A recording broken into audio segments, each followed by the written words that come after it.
ఈశాన్య రాష్ట్రాల్లో సైతం కూడా నార్త్ ఈస్ట్ స్టేట్స్లో కూడా మోదీ గారి యొక్క ఎజెండా ఇవాళ డెవలప్మెంటు, అదే రకంగా పేదల సంక్షేమ పథకాలు, వికాస్, విరాసత్ और గరీబ్ కళ్యాణ్ యోజన, ఈ మూడు అంశాలు ప్రజలను ప్రభావితం చేస్తూ నార్త్ ఈస్ట్ స్టేట్స్లో కూడా ఇవాళ ఒకటికి 2 సార్లు 3 సార్లు అస్సాం, అరుణాచల్ ప్రదేశ్, అనేక రాష్ట్రాల్లో 8 రాష్ట్రాల్లో 6 రాష్ట్రాల్లో ఇవాళ బీజేపీ అధికారంలో రావగలిగిందంటే ఇవాళ కేవలం మోదీ గారి యొక్క డెవలప్మెంట్ ఎజెండా. ఏదైతే ఇవాళ భారతీయ జనతా పార్టీ కేవలం అగ్రవర్ణాల పార్టీ అని, పట్టణ ప్రాంతాలకే పరిమితమైన పార్టీ అని, ఉత్తరాది రాష్ట్రాలకు సంబంధించిన పార్టీ అని ఏదైతే నానుడిగా మరి ప్రచారం చేస్తూ పోయారో దానికి భిన్నంగా irrespective of caste, creed, region, religion, language, we are all one Indians అనేటువంటి ఆలోచనతో మోదీ గారు సబ్కా సాత్, సబ్కా వికాస్, సబ్కా ప్రయాస్ అనేటువంటి ఆలోచనతో అన్ని రాష్ట్రాలు కూడా అభివృద్ధి చేస్తూ తెలంగాణలో సైతం కూడా ఏ రకంగా నార్త్ ఈస్ట్ స్టేట్స్లో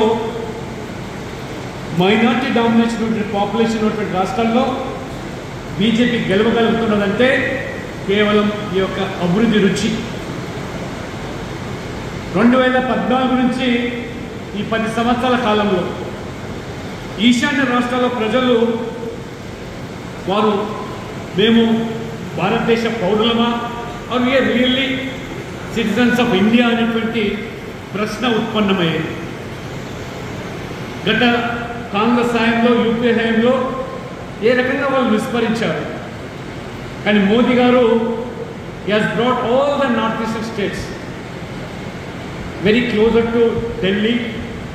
ఇవాళ ఎయిర్పోర్ట్స్ కానీ, రైల్వేస్ కానీ, ఎయిర్వేస్, వాటర్ వేస్, రోడ్వేస్, ఏ రకంగా ఇవాళ ప్రతి ఈశాన్య రాష్ట్రానికి సంబంధించిన రాజధాని ఢిల్లీ కనెక్ట్ కావడం, ఆ రకంగా మెయిన్ స్ట్రీమ్లోకి రావడం ఇది ప్రజలు గమనించారు.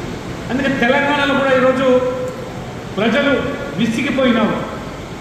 గతంలో బీఆర్ఎస్ పాలన, అవినీతి, కుంభకోణాలు, కుటుంబ పాలన ఏ రకంగా ప్రజలను మరి పట్టి పీడించుకున్నారో ఆ రోజు రైతులు, మహిళలు, ఎస్సీ, ఎస్టీ, బీసీలు ఓట్ల కోసం నినాదాలు ఇవ్వడము, ఆ తర్వాత ఏ రకంగా ఏరు దాటేదాకా ఓడమల్లయ్య, ఏరు దాటిన తర్వాత బోడిమల్లయ్య చిన్నగా కేసీఆర్, టీఆర్ఎస్ వివరించడం వల్ల ప్రజల మార్పు కోసం ఇది లేని పరిస్థితుల్లో కాంగ్రెస్ ఎజెండా కాదు, కాంగ్రెస్ మరి ఏ రకమైన ఫ్రీబీస్, గ్యారంటీలు, అనేక హామీలు ఇచ్చి స్థానిక సంస్థల్లో 42% బీసీలకు పెద్దపీట వేస్తామని చెప్పి మభ్యపెట్టి అధికారంలోకి వచ్చిన తర్వాత ఇవాళ హామీలు అమలు నోచుకోకపోవడము, ప్రజల్లో తీవ్రమైన వ్యతిరేకత.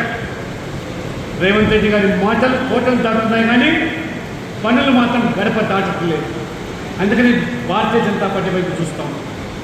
ఈ సందర్భంలో మీరందరూ కూడా ఇవాళ ఏ రకంగా ప్రజలు మన వైపు గొప్ప ఆశతో మోదీ నాయకత్వంలో తెలంగాణ కూడా డబుల్ ఇంజన్ సర్కార్ రావాలి, స్థానిక సంస్థలు దానికి మరి మొదటి మెట్టు కావాలని చెప్పి ప్రజలు ఆశిస్తున్నారు. దానికి అనుగుణంగా రాజకీయంగా ఇవాళ సంస్థాగతంగా ఇవాళ మనం ఏ రకంగా పోలింగ్ బూత్ నుంచి మొదలుకొని జాతీయ స్థాయి వరకు కమిటీలు వేసుకున్నాం. నేను ఒక నేషనల్ రిటర్నింగ్ ఆఫీసర్గా I'm proud to say that ఇవాళ being a national returning officer 10 లక్షల పోలింగ్ బూతుల్లో 8 లక్షల పోలింగ్ బూత్లో ఒక స్ట్రక్చర్డ్ ఇవాళ కమిటీలు వేసుకున్నాం. అదే రకంగా ఇవాళ దాదాపు 1093 జిల్లాలో 900 జిల్లాలో మన అధ్యక్షుల నియామకాలు కమిటీలు వేసుకున్నాం. 18,000 మండల కమిటీల్లో ఈ పాటికే 16,000 మండలాల్లో కమిటీలు వేసుకున్నాము. 37 రాష్ట్రాల్లో 27 రాష్ట్రాల్లో రాష్ట్ర అధ్యక్షుల ఎంపిక ప్రక్రియ పూర్తయిపోయింది.